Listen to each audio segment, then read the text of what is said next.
신약성경 로마서 5장 1절, 2절 두 절 말씀을 짧으니까 합독하도록 그렇게 하겠습니다. 같이 한번 읽어볼까요? 그러므로 시작. 그러므로 우리는 믿음으로 의롭다 하심을 받았으므로 우리 주 예수 그리스도로 말미암아 하나님과 더불어 평화를 누리고 있습니다.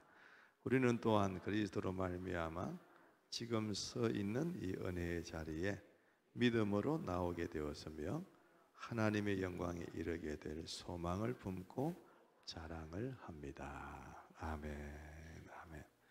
한번 따라 하십시다. 또 구원의 은총을 누리십시다. 구원의 은총을 누리십시다. 설교 제목입니다. 여러분, 세상 속에서 살다가 교회에 들어오면 세상에서 쓰지 않았던 단어들을 많이 만나게 됩니다. 오늘 어떤 세가족이 그런 말씀을 하셨어요. 제가 무슨 형제님 또 무슨 자매님, 그러니까 그게 굉장히 어색한 단어다라는 표현을 하신 분이 계십니다. 가만히 생각해 보니까 그런 것 같아요. 여러분, 세상 속에서 뭐 누구 보고 형제님하고 부르는 사람 없습니다. 자매님하고 부르는 경우도 없죠. 그냥 무슨 씨, 뭐 아무개 씨 이렇게 부르는데 교회 오면 형제, 자매, 그러니까 우리는 익숙한데 처음 교회 오시는 분들은 낯선 단어입니다. 그런 단어들이 꽤 있습니다, 그죠? 그 중에 하나가 뭐냐 하면은 죄라는 겁니다. 죄. 여러분, 세상살이 하는 가운데서는 죄라는 말 거의 안 쓰잖아요. 뭐 죄라는 말씀에 멱살 질 일이 많습니다, 그죠? 당신 죄인이지. 그렇게 얘기하면 화를 아마 버럭 낼 걸요. 뭐 이런 죄라는 단어 잘 쓰지를 않아요. 그런데 이 교회 들어오면 죄라는 단어를 심심치 않게 들을 수 있고, 또 성경을 읽다 보면 이 죄에 대한 얘기들을 많이 하는 것을 보게 됩니다. 여러분, 왜 그럴까요? 왜 죄라는 단어가 이렇게 많이 등장할까요? 이 똑같은 말이 반복되어서 많이 나온다는 것은, 이 단어가 계속 많이 쓰인다는 것은 뭐냐? 그만큼 이 말이, 이 단어가 중요하다는 뜻입니다. 그 단어가 차지하는 비중이 크다는 얘기겠죠. 별말 아닌 것 같으면 그렇게 많이 쓸 이유가 없습니다. 그럼 우리가 로마서 1장부터 말씀 묵상을 쭉 해오는데, 오늘 5장 1절을 읽었으니까 그 이전 4장까지 말씀을 살펴보면서 관심을 가져야 할 중요한 부분이 하나 있습니다. 그게 뭐냐 하면, 죄가 우리에게 얼마나 많은 영향을 끼쳤는가라는 겁니다. 세상 사람들은 죄라는 단어를 안 쓰니까 죄에 대해서 신경도 안 쓰고 관심도 안 기울이지만, 성경은 죄에 대한 얘기를 참 많이 하고 있으니까 죄에 대한 관심을 우리가 당연히 가져야 되는데, 중요한 것은 뭐냐? 죄는 우리에게 굉장히 큰 영향을 미쳤다는 겁니다. 특별히 어떤 영향을 미쳤느냐? 우리에게 많은 것을 빼앗아 갔습니다. 죄라는 그 한 가지 단어 때문에 우리 인생에 많은 것을 빼앗겼습니다. 사실 우리의 삶에 일어나는 모든 고통과 비극의 이면에는 죄의 문제가 도사리고 있습니다. 죄가 우리의 삶을 망가뜨렸습니다. 우리 삶의 모든 영역들이 다 정상이 아닌 비정상으로 돌아가게 만드는 내면의 깊숙한 부분에 보면 죄라는 게 있습니다. 우리 삶의 모든 것이 깨어지게 만들었던 가장 근원적인 핵심 안에는 죄의 문제가 있고, 그 죄는 하나님과의 관계를 깨뜨리고 우리와 하나님과의 관계를 원수가 되게 만들었습니다. 그리고 그 하나님과 우리와의 관계가 깨어진 것 안에서 파생되어진 모든 문제가 오늘 우리의 삶을 괴롭히는 불화와 다툼, 그리고 어려움이 되게 만들었습니다. 특별히 여러분, 우리 인생을 정말 불행하게 만드는 것은 뭐냐? 관계인데요. 관계. 관계 때문에 우리가 불행해지고 관계 때문에 행복해지는데, 사실 우리는 여러분 많은 것을 소유하면은, 그죠? 특별히 돈이 많으면 좋겠다. 없을 때는 그 생각 참 많이 하는데, 뭐 돈 많이 벌었다고 여러분 다 행복한 사람들은 아니지 않습니까? 관계가 좋지 않으면 고대 왕실에 살아도 불행한 겁니다. 좋은 직장에 취직했는데도 사표를 내는 사람들이 있어요. 대부분의 원인을 살펴보면 일의 문제가 아니라 관계의 문제일 때가 참 많습니다. 그러니까 하나님과 우리와의 관계가 정립되지 않고요, 그 관계를 파괴하고 가로막고 있는 이 죄의 문제가 해결되지 않고서는 우리 삶의 어떤 관계도 혹은 어떤 문제도 근원적으로 풀릴 수가 없다는 겁니다. 여러분, 우리가 1장부터 4장까지 로마서를 살펴보는 가운데 계속해서 이 사도 바울께서 하시는 말씀이 뭐냐 하면은 믿음으로 의롭게 되었다라는 주제입니다. 한번 따라해 볼까요? 믿음으로 의롭게 되었습니다. 이스라엘 백성들은 그동안에 율법을 지킴으로, 뭔가를 행함으로, 똑바로 내가 잘 삶으로, 그래서 구원에 이르게 된다고 생각했는데, 사도 바울은 율법 이전부터 믿음의 원리는 작용되고 있었다, 그걸 얘기하면서 오직 믿음으로, 오직 은혜로 구원받는다는 것을 얘기를 했습니다. 그리고 나서 오늘 5장부터는 뭐냐? 새로운 단계로 넘어가는데, 믿음으로 어렵다함을 받은 사람들, 그들 안에 일어나는 결과가 뭔가, 그걸 얘기하는 거예요. 오늘 여러분 1절에 그렇게 얘기하죠. 그러므로 우리는 믿음으로 어렵다 하심을 받았으므로, 그리고 나서 무슨 결과가 있었다고 얘기합니까? 우리 주 예수 그리스도로 말미암아 하나님과 더불어 평화를 누리고 있다라고 얘기합니다. 우리가 하나님께 어렵다 하심을 받는 것은 나의 어떤 능력이나 행함이나 의로움이나 율법을 잘 지킨 것이나 이런 것이 아니라는 거예요. 오직 믿음으로 하나님께 어렵다 하심을 받는데, 그 결과가 뭐냐 하면은 하나님과 더불어 평화를 누리게 되었다는 이야기입니다. 그러니까 믿음으로 어렵다함을 받았기 때문에 하나님 앞에 나아갈 수 있는 길이 열렸고요, 하나님과 평화로운 관계가 되었고, 그 평화로운 관계 속에서 우리는 은혜를 누리면서 살아가고 있다는 거예요. 여러분, 하나님은요 아무나 만날 수 있는 분이 아닙니다. 특별히 죄인은 하나님을 만날 수가 없습니다. 그분은 거룩하시고 의로우신 분이시기 때문입니다. 그래서 우리는 절대로 어떤 인간 한 사람도 모든 사람이 죄를 범하였음에 하나님의 영광에 이르지 못한다. 어떤 누구도 하나님께 스스로 나아갈 수 있는 자격과 권리를 가진 존재가 없습니다. 어떤 누구도 하나님의 영광에 이를 수 있는 사람이 없습니다. 그래서 하나님은 예수 그리스도를 통하여 우리를 죄인에서 의인으로 바꾸어 주시고요, 그래서 누구든지 하나님과 함께 평화를 누릴 수 있는 관계가 되도록 해 주셨다라는 것입니다. 자, 이걸 뒷받침하는 중요한 말씀 구절 하나 보겠습니다. 에베소서 2장 13절 14절 말씀이에요. 스크린 보면서 한번 읽어보시겠습니까? 여러분이 시작. 여러분이 전에는 하나님에게서 멀리 떨어져 있었는데 이제는 그리스도 예수 안에서 그분의 피로 하나님께 가까워졌습니다. 그리스도는 우리의 평화이십니다.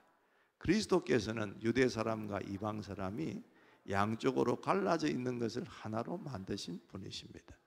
그분은 유대 사람과 이방 사람 사이를 가르는 담을 자기 몸으로 허무셔서 원수된 것을 없애시고 그러셨어요.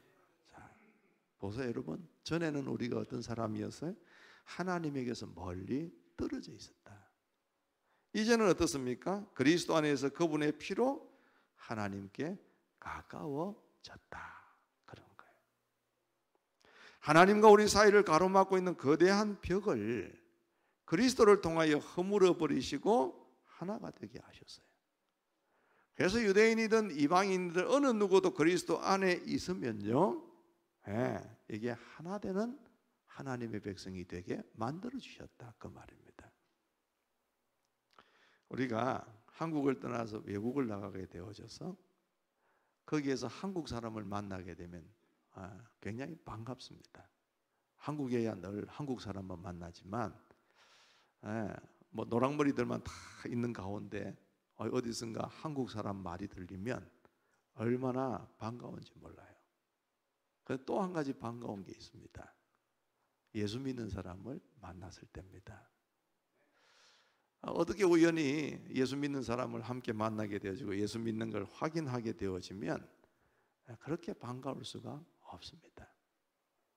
하나님과 관계가 제대로 이루어지고 그 관계의 담이 허물어지면 우리 삶에서도 관계가 정상화되는 은혜가 있는 거예요. 여러분, 이 에베소서 2장 13절 14절 말씀은 복음의 내용을 잘 설명해 주고 있는 말씀이에요. 예전에는 하나님께로부터 멀리 떨어져 있었다. 그런데 이제는 예수 그리스도의 피로 하나님과 가까워졌다. 담이 무너지고 허물이 사라지고 그분과 가까이 되게 되어졌다라는 거예요. 여러분 보세요.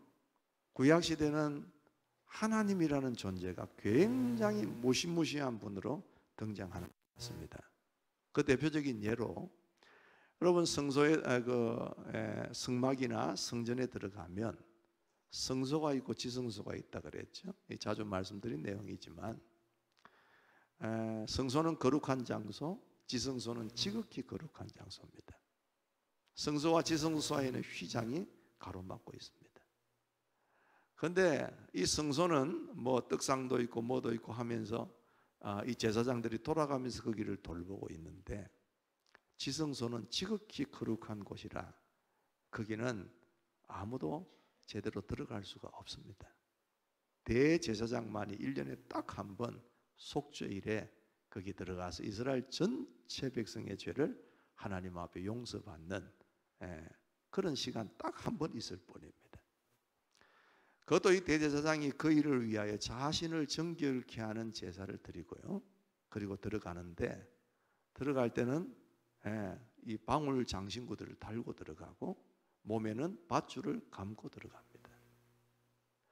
왜냐하면 자신을 정결케 하는 일에 실패했거나 아니면 그 안에 들어가서 엉뚱한 생각을 하면서 뭐 하나님 앞에 제사하거나 기도하거나 그렇게 되어지면 그 자리에서 즉사를 하게 됩니다. 그러면 여러분 이 방울이 딸랑딸랑 소리가 들리면 대제사장이 살아있다는 얘기니까 밖에서 사람들이 기다리고 있을 거고요. 그런데 어느 순간에 방울 소리가 멎었는데 좀처럼 방울 소리가 들리지를 않는다. 그러면 죽은 줄 알고 밧줄을 끄집어내면 들어가면 죽으니까 안 되니까 밧줄을 당겨서 대제사장의 시선을 거두게 되어지는, 여러분 얼마나 무시무시한 일입니까? 오늘날 만약에 그렇다고 한다면 여러분 예배 시간에 하나님이 부르시는 사람이 얼마나 많겠어요? 엉뚱한 생각하고 앉아있다든지 뭐 졸고 있다든지 뭐 말씀도 안 듣고 찬양도 안 하고 그냥 멍 때리면서 있다든지 그런 사람 그 자리에서 하나님께서 그냥 눕혀버리시면 아마 예배 드릴 때 몇 사람 정도는 갈걸요. 아마 안 그렇겠어요? 그런 현장들이 일어나고 있다고 한다면 이 자리가 얼마나 무서운 자리가 되겠어요? 하나님 앞에 나아간다는 자체가 고역이 될 수도 있고 슬픔이 될 수도 있고 굉장한 사고가 될 수도 있는 거예요. 하나님은 그렇게 무시무시한 분이셨어요. 함부로 범접할 수 없는.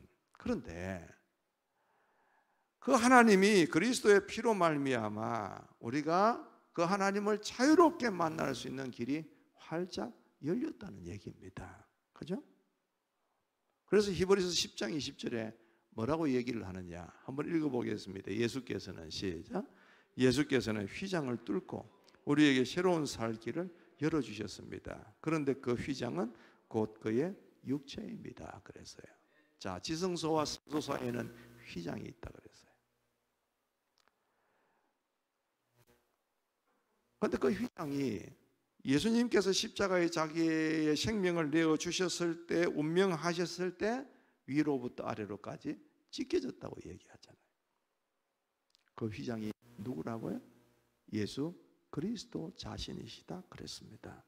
그분의 몸이 십자가에서 찢어짐으로 그 휘장이 찢어지고, 그리고 누구든지 하나님의 임재가 가득한 그 보좌 앞으로 갈 수 있는 특권이 주어졌다는 것을 얘기하는 거예요. 그래서 히브리서 10장 19절에 보면 뭐라고 얘기하냐면, 형제자매 여러분, 우리는 예수의 피를 힘입어서 담대하게 지성소에 들어가게 되었습니다. 대제사장이 정결 예식을 행하고 절대 딴 생각하지 않고 거룩하신 하나님에게 전혀 누가 되지 않는 그런 모습으로 간신히 들어가서 기도하고 제사했던 그 지성소에 예수 그리스도께서 십자가에서 죽으심으로 말미암아 믿는 자들은 그 거룩한 하나님의 임재의 자리에 언제든지 누구든지 들어갈 수 있게 되었다는 것을 얘기하는 겁니다. 그러니까 이제 더 이상 하나님을 만나는 일에 주저할 필요가 없게 된 거예요. 그리고 더 이상 우리에게는 어떤 중간 매개체가 필요하지 않다는 것입니다. 천주교에 가면은 여러분 마리아의 이름으로 기도합니다. 대단히 잘못된 것이죠. 왜 마리아 이름으로 기도하냐? 어머니의 간절함으로 애타게 부르짖어 주면 더 잘 들으실 것 같아서 그렇답니다. 느낌은 그렇지만 성경적 진리는 아닙니다. 마리아는 마리아일 뿐이고 좋은 여인일 뿐이지만 그것도 역시 죄인인 한 여인에 불과하기 때문이죠. 그리고 사제를 통하여서 고해성사도 하지만 이제는 우리에게 고해성사 같은 게 필요가 없습니다. 사제가 필요가 없습니다. 우리 스스로가 하나님 앞에 나아가면 되도록 예수님께서 그 휘장을 찢으시고 우리로 하여금 그 길을 열어주셨다 그 말입니다.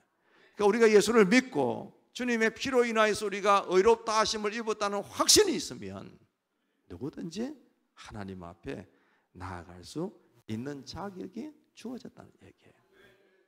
여러분, 이게 얼마나 놀라운 복음인지 모릅니다. 하나님이라는 분이 얼마나 무시무시한 분인지, 그리고 죄를 가진 인간이 하나님 앞에 섰을 때에 하나님의 진노가 얼마나 대단한 것인지를 안다면 우리가 언제든지 이제 그 하나님께 나아갈 수 있는 은혜를 입었다는 자체가 얼마나 복음인지 모른다는 겁니다. 이게 곧 뉴스가 아닐 수가 없는 거예요. 한낱 피조물에 불과한 인간이 우리를 만드신 그 위대하신 하나님께 언제나 담대히 나아갈 수 있다? 네. 대통령도 우리를 안 만나주려고 하는데 안 그렇습니까? 여러분, 세상에 기쁜 소식이 많이 있을 수 있지만 이보다 더 근원적이고 중요한 소식은 없습니다. 그래서 제가 전에 언젠가 소개했지만 미국의 기독교 방송 뉴스에는 항상 뉴스 앞에 그 얘기를 합니다.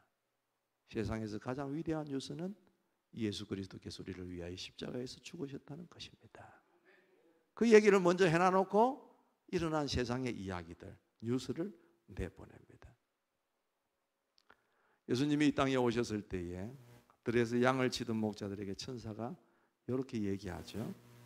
두려워하지 말아라.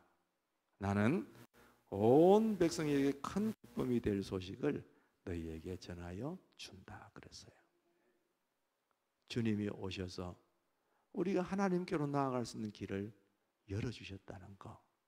여러분, 이 복음이야말로 세상에 가장 큰 기쁨이 되는 소식이라는 거, 우리가 받아들이고 믿을 수 있는 은혜가 있게 되기를 축복합니다.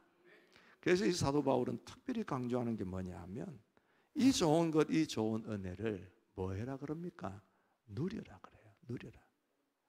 오늘 우리 세번역 성경에 보면은 하나님과 더불어 평화를 누리고 있습니다라고 얘기를 했는데, 우리 개정개혁 성경 옛날의 성경에 보면 뭐라 하냐면 이 은혜를 누려라고 얘기합니다. 그러니까 누릴 수 있는 자격을 하나님이 주셨으니까 너희가 이걸 충분히 누리고 사는 사람이 되었으면 좋겠다는 그 권면의 말씀, 그 소원의 말씀이 바로 이 말씀이에요. 한 번 더 따라해 볼까요? 구원의 은총을 누리십시오. 예, 누린다는 말이 굉장히 중요한 거예요. 이번 한 주간 동안 여러분 절대 잊어버리지 않아야 될 단어는 뭐냐? 누리는 겁니다. 누리는 거. 예. 누리오 타고 날아가는 게 아니라 누리라는 거예요. 여러분, 누린다는 것은, 이 표현은요, 특권입니다. 특권. 특권은 누가 누릴까요? 특권이 무엇인가를 아는 사람이 누리겠죠. 만약 특권이 있는데도 특권을 누리지 못한다면 특권이 없는 것하고 똑같습니다. 어떤 사람들은 물건 하나 사도요, 쿠폰 받는 것을 굉장히 중요하게 생각하고 그걸 인생의 보람과 낙으로 삼는 사람도 있더라고요. 그래서 어떤 물건을 하나 사도, 인터넷에 뭘 하나 사더라도 그 뭡니까, 무슨 상품권도 아니고 하여튼 쿠폰 같은 거 그냥 무료로 주는 거, 몇 퍼센트 DC해 주는 거 이런 거 잘 찾아가지고 물건 싸게 사는 그 재미로 사는 사람도 보았습니다. 여러분, 그런 것도 얼마나 우리에게 기쁨을 줍니까? 근데 우리 같은 사람은 그걸 잘 몰라요. 뭐에 쿠폰이 있는지, 어떻게 하면 DC를 받는지 이런 걸 잘 모릅니다. 모르면 쓸 수가 없어요. 그런 게 널브러져 있어도 그걸 내가 알 수가 없으면 쓸 수가 없는 거예요. 여러분 자주 들어본 얘기일 겁니다.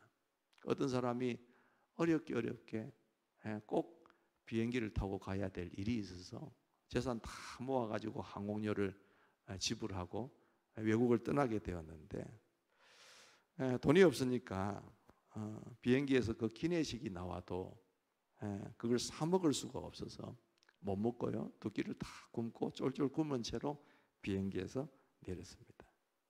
그런데 어때요? 나중에 보니까 그 비행기 삭시에 밥값도 다 포함되어 있는 거예요. 그렇죠? 얼마나 억울하겠습니까? 주어진 특권을 알지 못하면 특권은 아무 의미가 없는 거예요. 누려야만 비로소 그게 나에게 특권이 될 수가 있는 거예요. 여러분, 우리가 인생을 살아가면서 크고 작은 특권, 아까 우리 말씀드렸던 쿠폰과 같은 거, 그런 걸 몰라서 놓치는 것도 얼마나 많겠어요. 그런데 하나님이 우리에게 주신 특권은 절대 놓치면 안 됩니다. 왜요? 세상이 주는 어떤 특권, 어떤 쿠폰보다도 위대한 하나님의 은총이 거기에 들어있기 때문이에요. 여러분, 이 사도 바울은 이 얘기를 로마에 있는 교인들에게 하면서 이 글을 쓰고 있을 때 얼마나 흥분했을까요?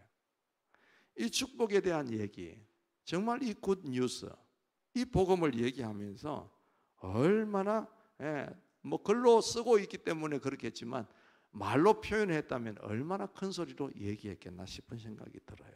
여러분, 하나님과의 이 교제, 주님이 열어주신 이 귀한 하나님께 담대히 나아갈 수 있는 축복, 이 특권을 마음껏 누릴 수 있는 믿음의 성도들 되시기를 주님의 이름으로 축복합니다. 히브리서 4장 16절 말씀 한번 볼까요? 읽어보겠습니다. 그러므로 우리는 시작. 그러므로 우리는 담대하게 은혜의 보좌로 나아갑시다. 그리하여 우리가 자비를 받고 은혜를 입어서 제때에 주시는 도움을 받도록 합시다. 그랬어요. 담대하게 나아가라는 거예요. 이제 하나님과 우리와의 관계는 더 이상 부담스러운 관계가 아닙니다.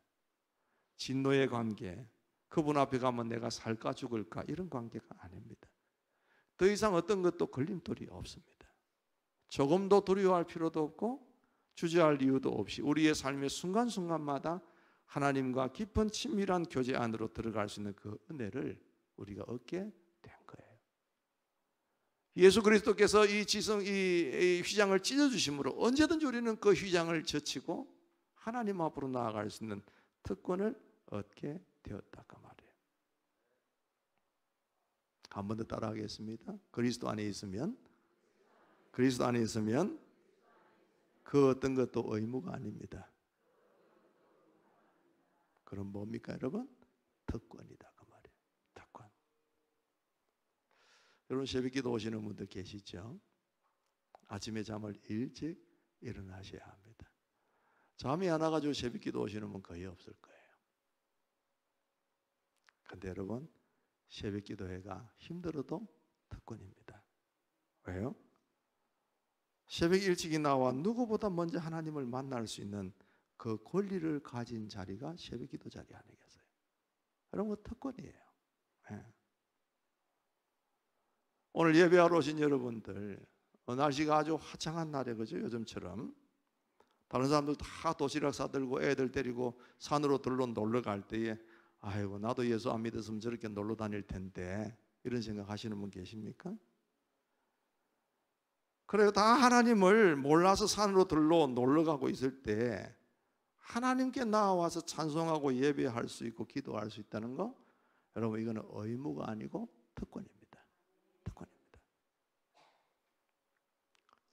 내가 예수를 먼저 믿었고 확실하게 알고 있기 때문에 이걸 다른 사람들에게 전달해 줄 수 있고 얘기할 수 있다는 것도 특권입니다. 내 인생을 그저 흘려보내지 아니하고 하나님을 위해서 마음과 시간과 물질과 정열을, 열정들을 바칠 수 있다는 것도 특권입니다. 그런데 어느 순간부터 우리에게 이게 의무가 되어졌어요. 예수 처음 믿을 때는 이게 특권인 줄 알았어요. 세상에서 모르는 기쁨이 있었고, 세상이 줄 수 없는 즐거움과 영광이 있었고, 소망이 있었어요.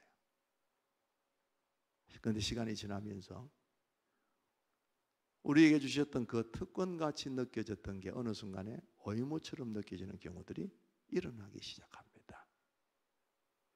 혹시 여러분 그런 거 없습니까? 여전히 의무로 내가 인상 쓰고 주님 앞에 나오시는 분 계시지 않습니까? 마치 하나님이 나에게 그냥 그대로 노예 상태로 내어주지 바로 우리에게 광야로 나오게 하셔서 이렇게 고생시켜, 이렇게 생각했던 이스라엘 백성들처럼 마치 하나님이 나에게 족쇄를 채우셔서 나를 끌고 가는 듯이 인생을 살고 있고, 그렇듯이 신앙생활을 하고 계신 분이 혹시 계시지 않냐 그 말이에요.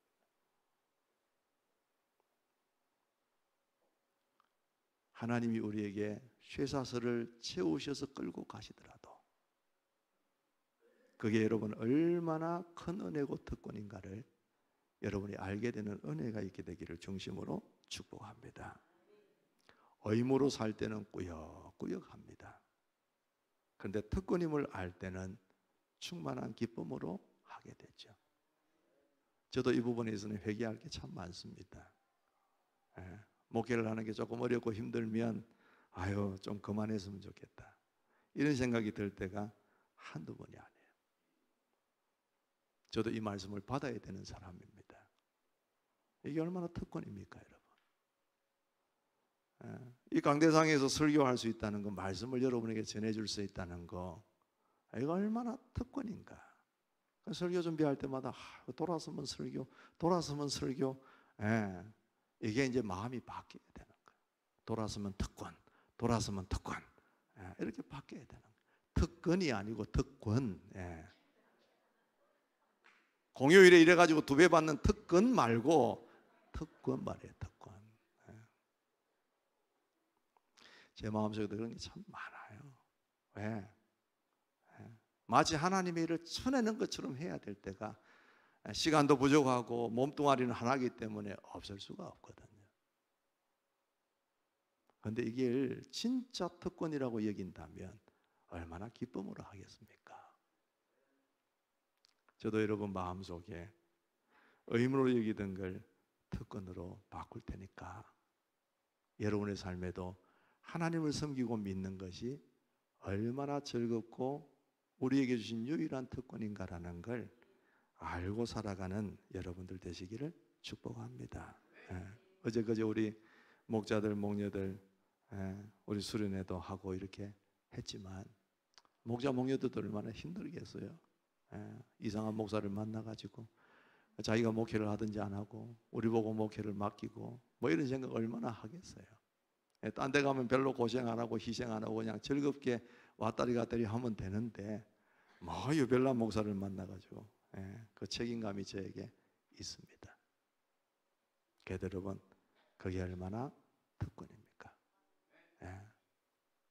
우리가 그렇게 안 살면 어떻게 살겠습니까? 그냥 내 좋은 대로 안 살겠어요? 교회 다니는 것이 취미생활처럼 살지 않겠어요? 하나님 앞에 섰을 때는 우리가 할 말 없는 인생을 안 살겠습니까? 그런데 말씀 따라 살고 교회를 교회되게 만들려고 잘되든 못되든 잘하든 못하든 하나님께 그 의무를 부여받아 가지고 그 일을 감당하는 자체가 특권 아니겠냐? 그걸 우리 마음속에 가지게 된다면 우리의 주님을 섬기고 교회를 섬기는 자세들도 바뀌어질 것이라고 생각됩니다. 여러분에게 회복되어야 될 특권이 뭔가를 오늘 숙제로 한번 말씀을 통하여 드리고 싶어요. 회복되어야 될 특권이 무엇인가? 어느 순간에 특권인 줄 알았는데 의무로 바뀌어진 게 뭔가? 그때까지는 정말 즐거운 일이었는데 이제는 나에게 짐이 된 게 뭔가? 그때는 감사함으로 하나님 앞에 영광 돌린다고 살았는데 지금은 하나님이라는 존재는 내 마음속에 안중에서 사라진 지 오래고 화석화된 신앙을 살고 있는 우리들의 모습은 무엇인가? 여러분 돌아볼 수 있는 기회가 되면 좋겠습니다. 여러분 하나님과의 관계가 회복되고 이 특권을 누리게 될 때 우리 안에 찾아오는 변화들이 얼마나 많은지 모릅니다. 우리의 영혼이 기뻐집니다. 가족 간의 관계가 회복이 됩니다. 원수 같은 사람도 용서가 되고 긍휼히 여기는 마음이 생겨나게 되겠죠. 여러분 행복이라는 것은 다른 데 있는 게 아닙니다. 우리 마음의 회복에 은혜로 회복되는 것에 우리 마음의 행복이 있는 거죠. 여러분 하나님과의 관계가 정말 깊어지고 짙어지고 은혜가 충만할 때에 여러분 세상 것이 보입니까? 그게 나에게 만족을 주는 것처럼 느껴집니까? 하나님과의 관계가 멀어지고 내 속에 성령의 은혜와 충만함이 사라지게 되는 순간부터 그 속에 세상이 채워서 내가 세상을 바라보게 되는 것이지, 하나님의 은혜가 충만한데 그 속에 세상이 삐집고 들어올 틈은 없는 거예요. 하나님과의 관계를 회복하는 은혜가 있게 되기를 축복합니다. 그리고 그 특권을 누리는 저와 여러분 될 수 있게 되기를 축복합니다. 하나님과의 온전한 관계가 회복된 사람들, 자신 안에 있는 죄의 문제를 해결받은 용서의 기쁨을 누리고 있는 사람들, 그 사람들은 다른 사람들과의 관계 속에서도 놀랍게 풀려지는 역사가 일어나게 될 것입니다. 하나님과의 화평을 누리시고 그 속에서 주어지는 정말 구원받은 사람에게 주시는 은총들을 여러분이 많이 회복하고 누려가시는 그런 축복의 전환점이 오늘 이 예배가 될 수 있게 되기를 주님의 이름으로 축복합니다. 우리 옆에 계신 분들에게 한번 더 힘있게 축복하고 가도록 하십시다. 하늘 복 많이 받으시기를 바랍니다. 시작. 한 번 더 구원의 은총을 누리는 분이 되시기를 축복합니다. 시작. 아멘. 자리에 다 일어나셔서 우리 함께 찬양하겠습니다. 내 영혼이 은총 입어 중한죄짐 벗고 보니 슬픔 많은 이 세상도 천국으로 화도다.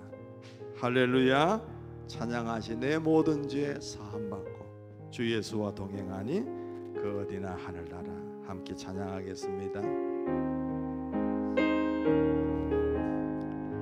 내 영혼이 은총 입어 중한 죄짐 벗고 보니 슬픔 많은 이 세상도 천국으로 와도다.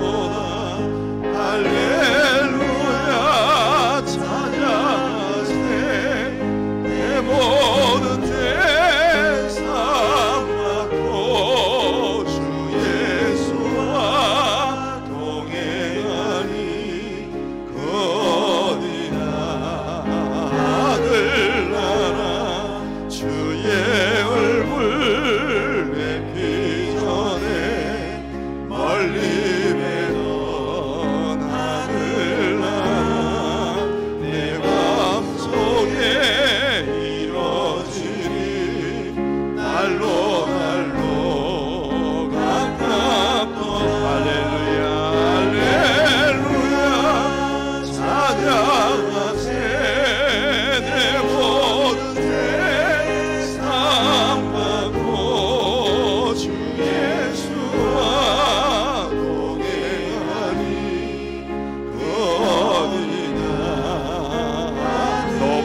할렐루야 찬양하세 내 모든 죄 사함받고 주 예수와 동행하리거니와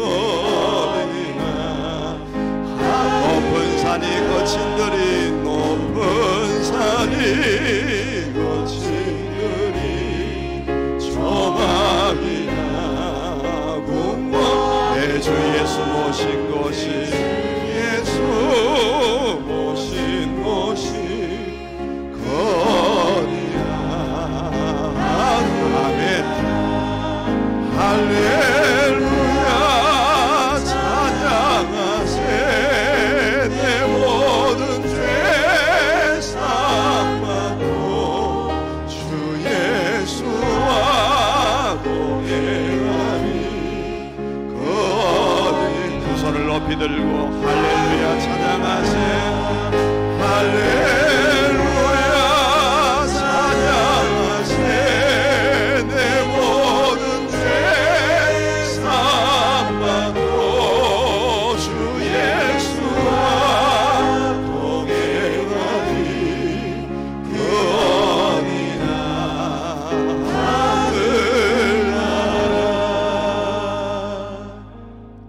한이제 한 번만 여러분 기도하고 가십시다.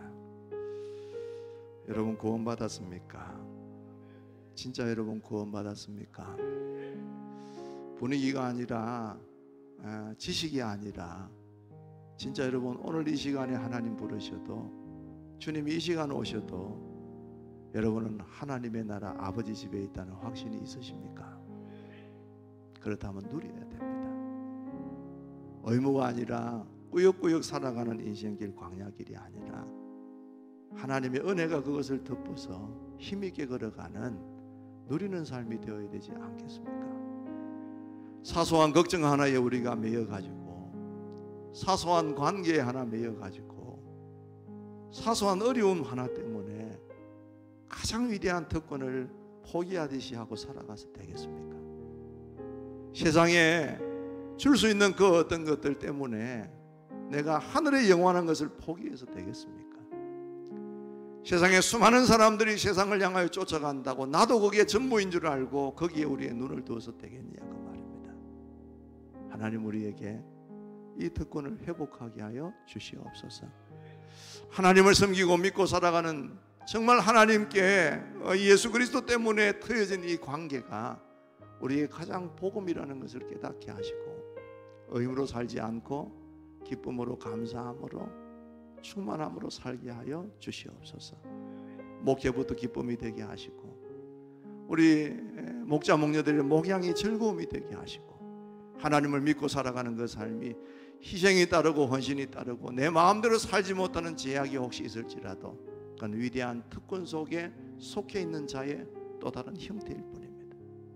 하나님 우리에게 이 특권을 회복하게 하시고 의무가 아닌 기쁨의 삶으로 감사의 삶으로 살아갈 수 있도록 우리의 심령을 새롭게 하여 달라고 주여 한번 외치고 합심해서 동성으로 기도하겠습니다.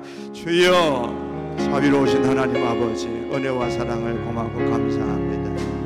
오늘 하나님께서 우리에게 구원의 은총을 누리라고 하십니다. 우리가 구원받았다고 얘기하고 아멘이라고 대답은 하지만 주님 그 기쁨이 우리 속에서 사라진 지가 오래고 하나님을 섬기고 이 구원의 은총을 입은 하나님의 백성으로 살아가는 것이 언제부터인가 의무가 되고 있습니다. 기도가 의무가 되고 예배가 의무가 되고 아버지 하나님을 섬기고 희생하는 것이 우리에게 족쇄가 되어지는 삶을 혹시 우리가 살고 있지는 않습니까? 우리가 하나님 누려야 할 삶을 제대로 누리지 못하고 감사해야 될 걸 감사하지 못하며 주님 그렇게 살아가고 있는 부분들이 없습니까? 하나님 우리가 회복되기를 소원합니다. 낫게 되기를 소원합니다. 세상에 우리의 눈을 두고 있는 것들이 하나님 사라지게 하시고 우리의 마음을 하나님께로부터 떼어내고 있는 것을 하나님 우리가 거절하고 하나님께로 돌아서는 역사가 있게 하시고 주님 붙들고 우리가 회복하는 귀한 역사가 우리의 삶에 일어날 수 있도록 주님이 축복하여 주시기를 간절히 바라옵고 소원합니다. 세상이 아니라 하나님이 되게 하시고 환경이 아니라 하나님이 되게 하시고 아버지 하나님, 정말 하나님께서 그리스도의 피로 우리를 사시고 하나님께로 휘장을 찢으시면서 은혜의 보좌에 담대하게 나오게 하신 이것이 가장 위대한 뉴스가 되게 하시고 가장 힘찬 우리에게 복음이 될 수 있도록 주님 축복하여 주셔서 이 복음 때문에 기쁨으로 살고 감사함으로 살고 인생의 모든 것을 덮으면서 살아갈 수 있는 위대한 인생이 될 수 있도록 하나님이 축복하시고 인도하시며 은혜를 부어주시기를 간절히 소원합니다. 우리의 심령을 소생히 껴주시옵소서. 회복되게 하여 주시옵소서. 하나님 새롭게 하여 주셔서 이 세상을 이기고도 넉넉히 남음이 있는 믿음의 군사들로 주의 이 땅을 주님 우리가 행진하며 살아가는 주의 백성들 되게 하여 주시옵소서. 하나님 고맙고 감사합니다. 그냥 그렇게 살던 우리들, 그냥 그렇게 하나님의 진노의 심판대 앞에 서야 했던 우리들을 하나님께서 구원하여 주셔서 예배하고 이 귀한 은혜와 영광을 누리게 하신 것 감사합니다. 그런데 하나님 어느 날부터 우리가 이게 의무가 되어지고 이게 하나님 우리에게 족쇄가 되어지고 힘든 희생이 되어진 게 있습니다. 아버지 하나님, 우리에게 누리라고 주신 특권이 아니라 오히려 애굽으로 돌아가자라고 외쳤던 이스라엘 백성들처럼 우리의 삶에 일어나는 자그마한 어려운 일들 때문에 이게 하나님 우리에게 원망이 되고 불평이 된 때도 있었습니다. 하나님 다시금 회복되게 하여 주시옵소서. 우리의 심령이 다시금 회복되게 하여 주시옵소서. 아버지 하나님, 의무가 아니라 특권을 깨닫게 하여 주시고, 그리고 하나님 정말 힘든 게 아니라 감사가 되게 하여 주시옵시고, 우리 인생을 드리고 희생이다 수고다라고 하는 것을 우리가 하면서도 이게 전혀 그렇게 느껴지지 아니하는 위대한 특권의 삶을 살아갈 저희 온 권속들이 다 될 수 있도록 축복하여 주시옵소서. 하나님 구원의 은총을 진짜 큰 요소라고 생각한다면, 그게 가장 위대한 복이라고 생각한다면 우리의 삶에 이게 무슨 문제가 되겠습니까? 하나님 잘 이기게 하시고 복음으로 승리하는 그리스도의 군사들 될 수 있도록 하나님 은총을 베풀어 주시옵소서. 아버지 하나님, 특별히 오늘도 하나님 앞에 나올 때에 이런저런 마음으로 나와왔을지라도 이 말씀 하나 딱 붙들고 하나님 우리에게 주신 특권 감사합니다. 잘 누리게 하여 주십시오. 그 마음으로 하나님 이 한 주간도 승리하는 삶을 살게 하여 주시옵소서. 하나님 우리에게 질병도 있고 물질의 고통도 있고 삶의 관계적인 어려움도 있고 아바비 말 못하는 고민들이 있을지라도 하나님 이 귀한 복음이 우리의 삶을 충분히 덮는 능력의 말씀이 되게 하여 주시옵소서. 주님 앞에 드린 귀한 예물들 이들에게 복이 되게 하시고 은혜가 되게 하여 주옵시고, 하나님 앞에 가지고 나온 기도의 제목들이 있다면 얼마나 어렵고 힘든 것이 있을지라도 하나님의 전능하심을 넘어설 수 있는 문제는 없다는 것을 알게 하셔서 기도하고 돌파해내고 간증거리를 만들어내는 주의 백성들 되게 하여 주시옵소서. 하나님 아버지, 특별히 이 한 주간 살아가는 동안에 주의 백성들 가운데 들려오는 소식들이 귀하고 감사하고 은혜로운 소식 되게 하셔서 서로에게 격려가 되고 위로가 되는 능력의 소식이 되게 하여 주시옵소서. 이제 평안한 마음으로 세상에 돌아가십시오. 선한 일의 용기를 가지시며 악을 악으로 갚지 마십시오. 항상 연약한 자를 도우시며 병든 자를 찾아보시며 곤란당하는 이웃을 위로하십시오. 모든 사람을 존경하시며 주님께 봉사하고 주님을 사랑하십시오. 모든 일을 믿음과 사랑으로 행하시며 어떤 일에도 소망을 포기하지 마십시오. 그리고 거룩하신 성령께 순종하여 기쁨과 감사의 생활을 해 나가십시오. 우리 하나님 아버지는 여러분을 항상 도와주실 것입니다. 주 예수 그리스도의 은혜와 하나님 아버지의 무한하신 사랑하심과 성령님의 교통하심이 역사하시며 충만케 하심이 오늘도 하나님 앞에 나와 주님이 주신 모든 은총이 특권임을 알고 누리면서 살기를 소원하는 온 성도들 머리머리 위에와 그들의 가정과 생업과 자손 만대 위에 주님의 피로 값주고 세우신 우리 교회 위에, 그리고 이 나라와 이 민족, 그리고 열방의 주를 찬양하고 노래하는 모든 권속들 위에 이제로부터 영원토록 함께 있을지어다. 아멘.